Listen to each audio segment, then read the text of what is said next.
Teignmouth Repertory Company in the 40s and 50s.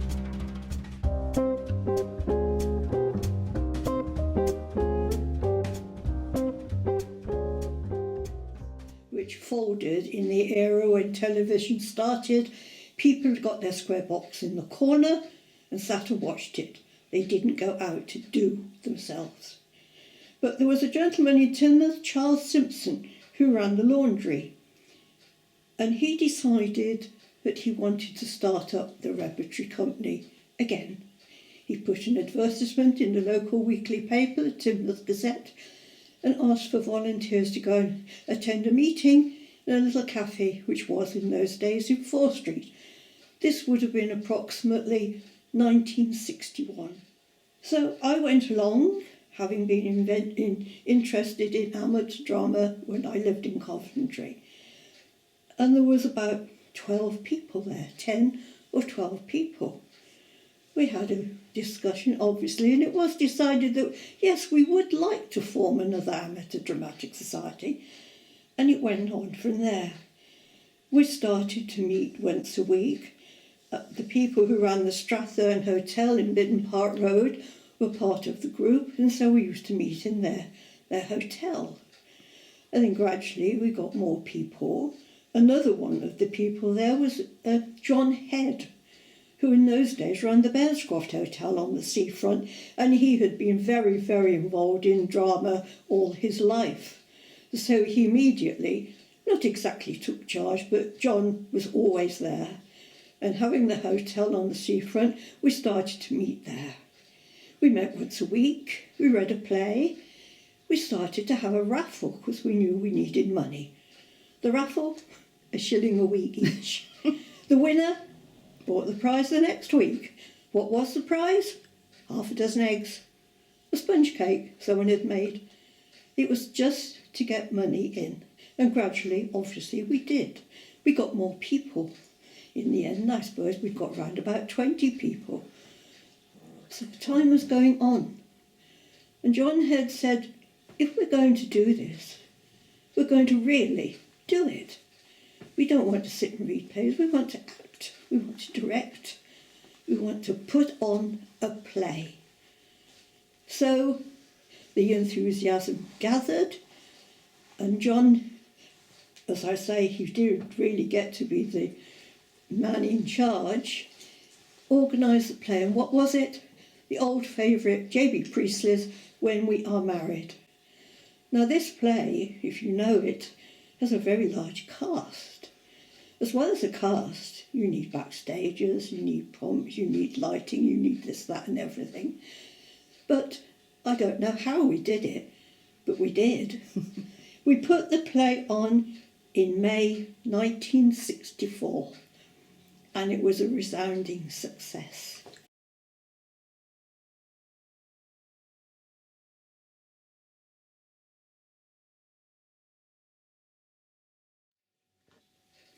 During this time, of course, we did have a proper constitution for the Teignmouth Players, and this was to help encourage participation and keep live theatre active in Teignmouth.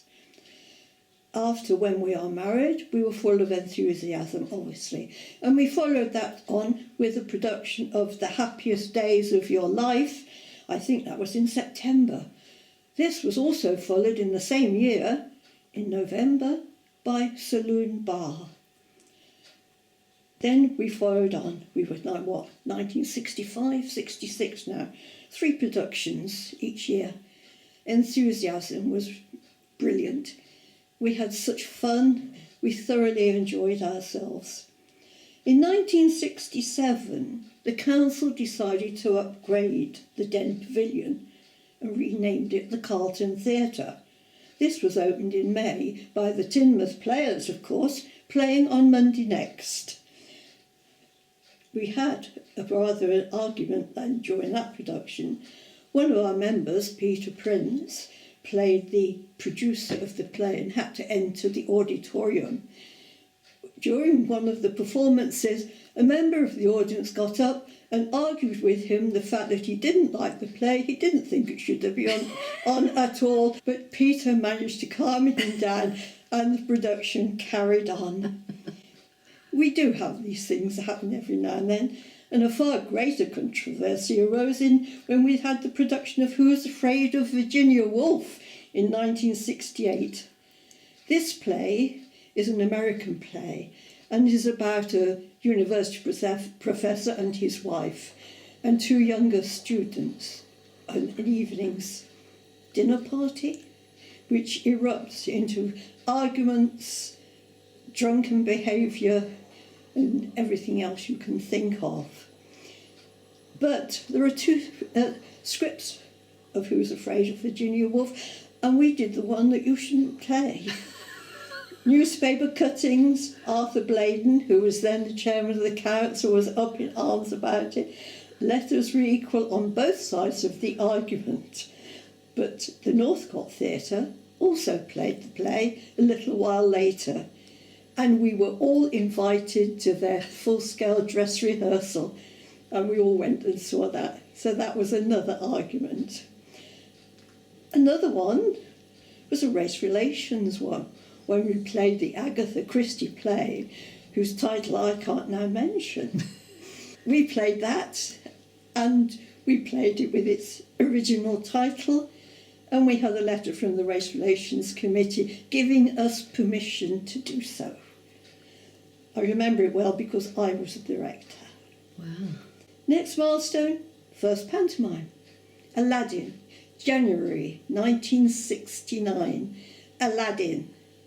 Again, a great success. Full houses for about, 9 or 10 performances. We really did it well. From then on, we had annual productions up to 4 and 5. We did a musical, Equation of Love, which was written by the son of one of our members, who came up all the way from Hemel Hempstead with friends of his to act in it and to help direct it. There again, something different which Timmer thoroughly enjoyed. Dramatic societies require space for rehearsing, building scenery, making props. First, we started using hotels and people's houses. Then the use of the old Toc H room in Clampett Lane became available, and we moved into there. That wasn't very satisfactory, it wasn't very big. Then we were offered a move to the other end of Clampett Lane, a large room over the garage which was then there. Oh, thank goodness Health and Safety wasn't around. This was a very, very large room, ideal for us, with huge double doors which just opened onto the empty space in front of it. Also a very rickety staircase to get there. But we managed, particularly when we needed to move scenery. We opened the double doors and there was John Head's boat trailer, and we put the scenery on the boat trailer and wheeled it over to the Carlton Theatre. It was fun. It was really fun. But then the lifeboat house became empty, and we arranged with the council to lease the lifeboat house.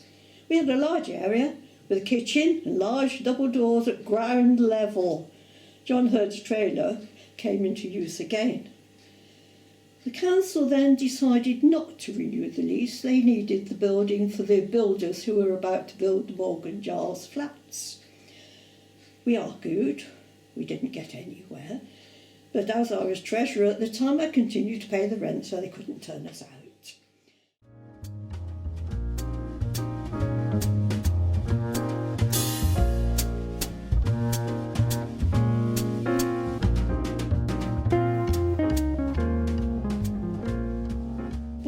The Wright brothers at that time were running the Carlton Theatre.